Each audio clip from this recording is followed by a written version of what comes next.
still talking Putin, but talking markets as well, and business. Michael Klimes is with me, news editor at Money Marketing. Good morning to you, Michael. Good morning. How are you? Very well, thank you. Very, very well. Trying to make sense of 1,000 different things. My head gets pulled every which way, and that is so sad. What's happening in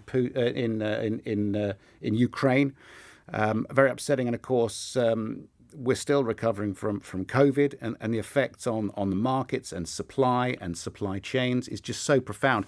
I was talking to my builder earlier on this week, Michael. Yes. Simon Coombs, and he told me that 2 or 3 days ago he'd had an email from I think it was British Steel saying that prices were rising 15% as of now. Is that what's happened?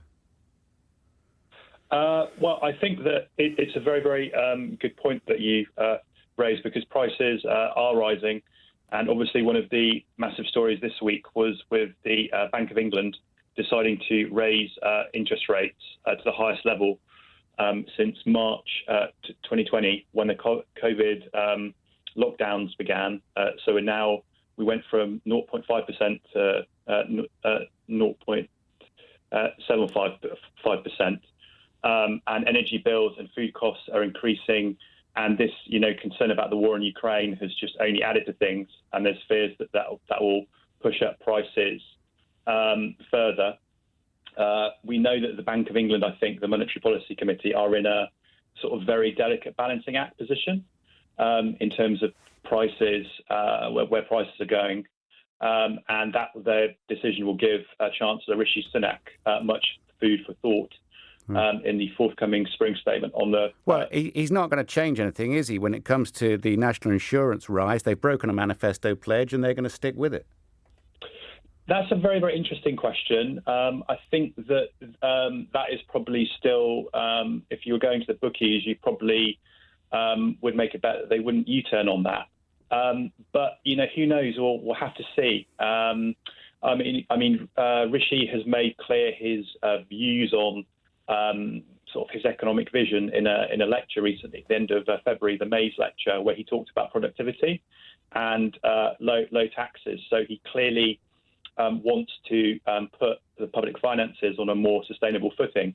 But what's very interesting, if you look at that speech, is that it starts with Ukraine, which I think has maybe kind of blown a hole a bit in what he wants to do. So he may stick with the NI increase, but as Harold Macmillan once said, events, my dear boy, events. So, well, either before the invasion of Ukraine, we had the highest tax burden in 70 years.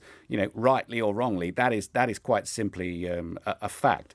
And if you want to have an economy that is competitive and people to do business, then that's not the way to go about it. I mean, this is what amazes me about what Rishi Sunak is saying, and the difference. I mean, the income tax thresholds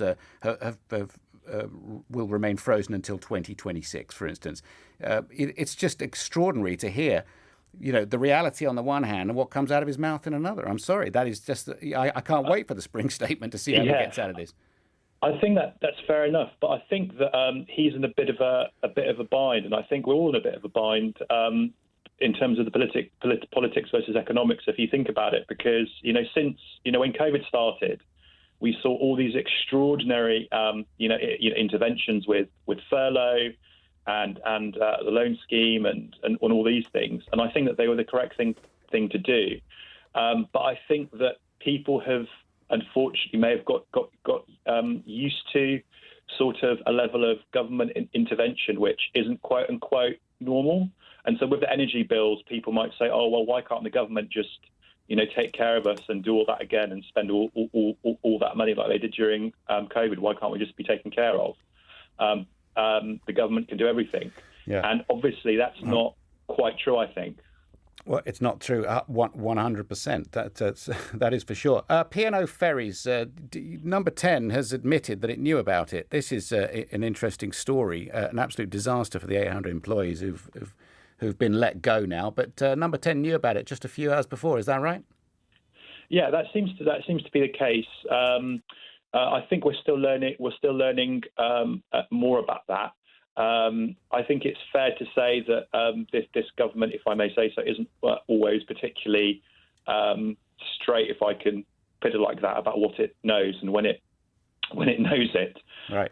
Particularly when a big scandal breaks. So we'll have to see how that where it goes. Well, yeah. Well, that story's not going away. Michael, good to speak with you. Michael Klimes, news editor at Money Marketing.